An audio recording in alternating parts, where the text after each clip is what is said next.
afternoon, folks. This afternoon I'm going to relate something that took place back when I was about 14-year-old, 14 and a half.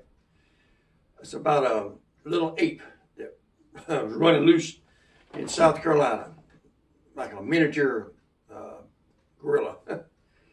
But it's kind of far-fetched, but it's all happened, and took place in a little town called Easley. At this time, we was living on a mill hill, and on this particular day, my younger brother had been down at what you call a little baseball field off the side of the mill hill there, playing hide and go seek with a bunch of kids down there back in the woods on the back side of the baseball field. In this edge of these woods, there was a large hole, or I guess a drain pipe coming off the mill hill. Probably was about 36 inches in diameter, pretty good size. My brother at this time, he was like 6-year-old, in his 5-year-old range, him and his friends. So they were down there playing hide and go seek, and or you're it. Whoever was it had to tag somebody for somebody else to be it. Everybody go hide. And then whoever was it would go looking, and when he found somebody, if he tagged them, then they had to be it next. Well, on this particular instance, he was the one that was it. So he counted, probably could count probably past 10. But anyway, he counted. Here he went looking for him.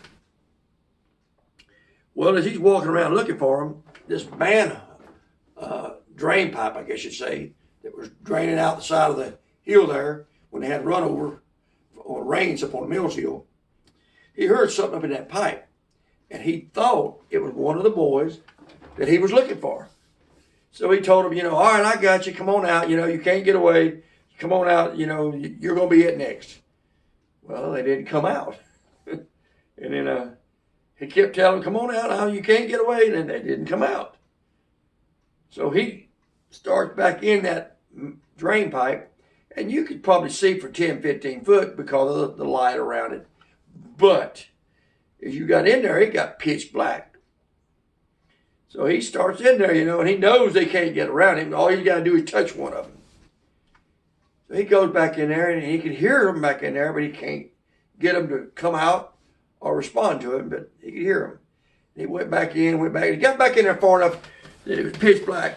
Unless he turned around and looked back the way he come. And he wouldn't go no farther. He said, no, it's too dang dark. So he turned around, and he bent over a little bit trying to get out of there. He can't stand up completely because he's 3 foot probably diameter. And I don't know how tall he is, but he's taller than 3 foot. So anyway, he's trying to walk backwards, come out of there, and he's mad because he knows he got him and they won't give up. And about that time, something smacked him in the butt. Well, he spun around there, and at the time he couldn't see anything. But he knew that he hit him, and he gets madder and madder, and he starts back out and smacked him in the butt again. Well, when he turned around this time and looked, he had a revelation that you wouldn't want to hear. There, standing in this drain pipe, was a miniature ape.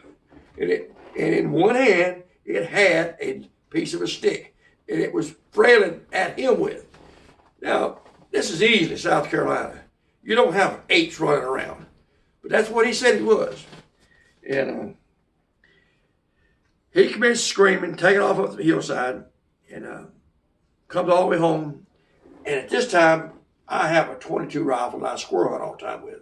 And I've got a dog that'll take on anything. If I tell it to attack, it will attack it. So I'm at the house, and he comes running in the door, and he's bawling, and he's screaming, and Mama's running over, what's going on, He starts telling about this monster that's attacking him. Well, I'm 14, 15-year-old. There ain't no monster attacking him. I know that. Mama, he's making it up. He's making it up. But he swears he ain't making it up.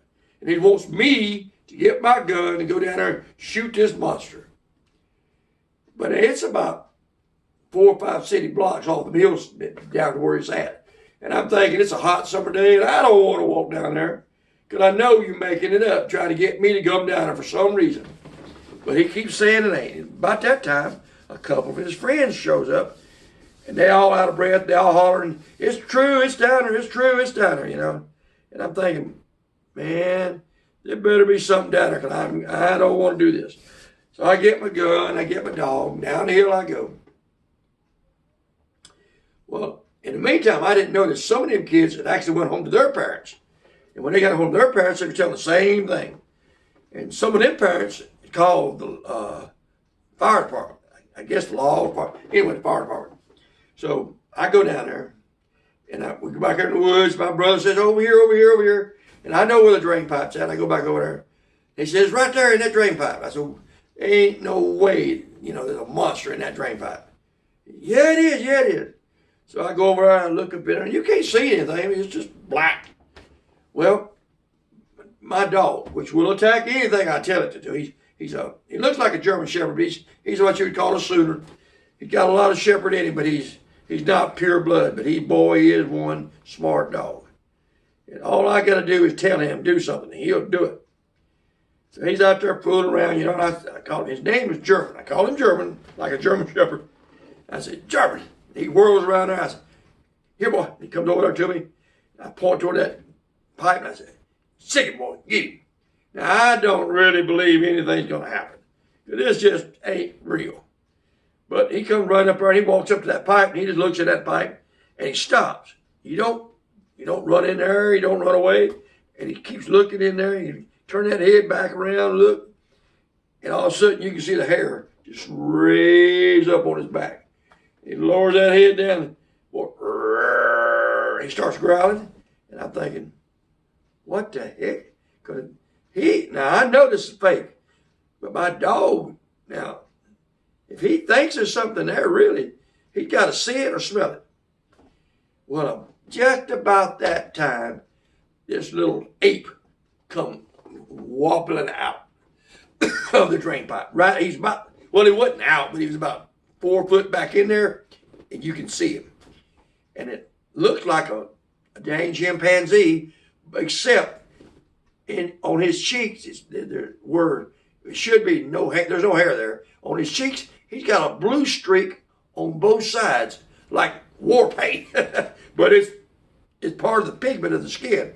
And a chimpanzee don't have blue on them. I don't know what type of ape this was, but it's like a miniature chimpanzee. I mean, he's muscle bound, and he's got a little dang stick in that hand, and he's just friddling that thing up and down like that.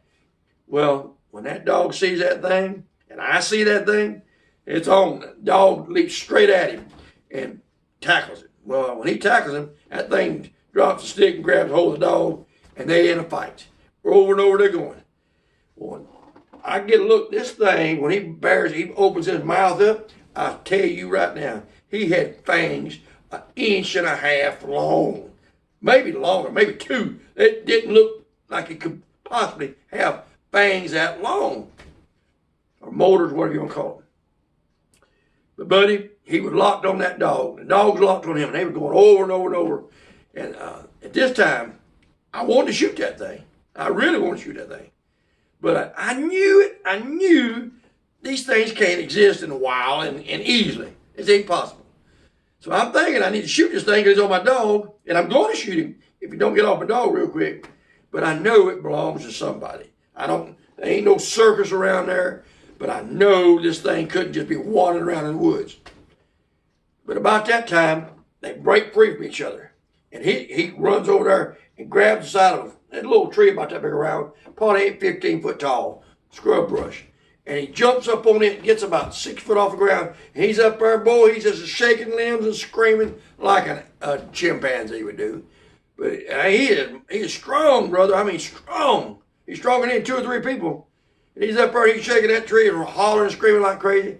And they're telling me, shoot him, shoot him, shoot him. And I'm thinking, well, he's up off the ground now. He's not hurting my dog.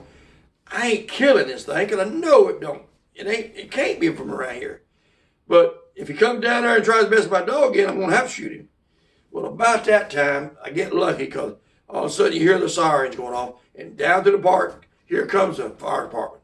They come pulling up there, jump out, and one of them has got a dang big net on a pole. And here they come running down through the woods. And so they don't believe it either. And they're standing like, what the crap is this? and so I kind of back up with that gun because a 14-year-old kid with a rifle ain't supposed to be standing around there. So anyway, they commenced surrounding the tree. And eventually, they eventually are able to net it and get him down. And well, we kind of think that's the end of it, except a couple of days later, we find out that about a block and a half from there, up on the side of the mill hill, there was an old lady lived up there. And this ape, or whatever you want to call it, she named it something like a baboon or whatever. It was hers, or her and her husband had died. They had a big barn, tall barn behind the house. No one knew about it, but they had built a cage in there that basically took up most of the room inside that building. And that animal had been living in there for several years. They brought it back from over in Africa somewhere. And it was theirs. And somehow or another it got out of the cage. Well, the story would have died right there, I guess you'd say, except that a couple of weeks later, or a week or so later, there was an article that come out in the paper.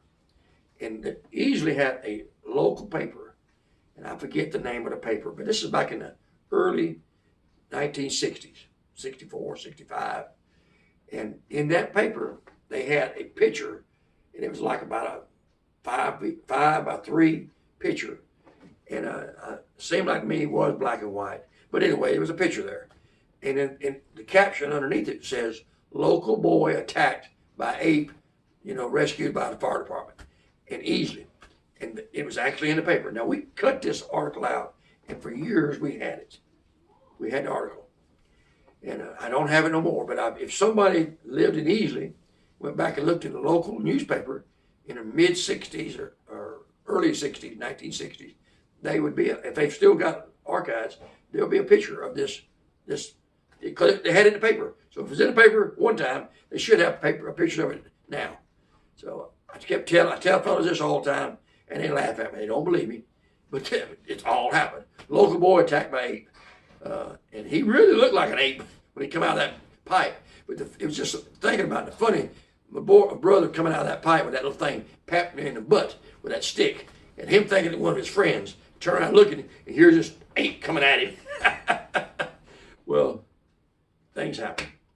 And this is nothing supernatural or anything like that, but it was a weird thing to happen in South Carolina.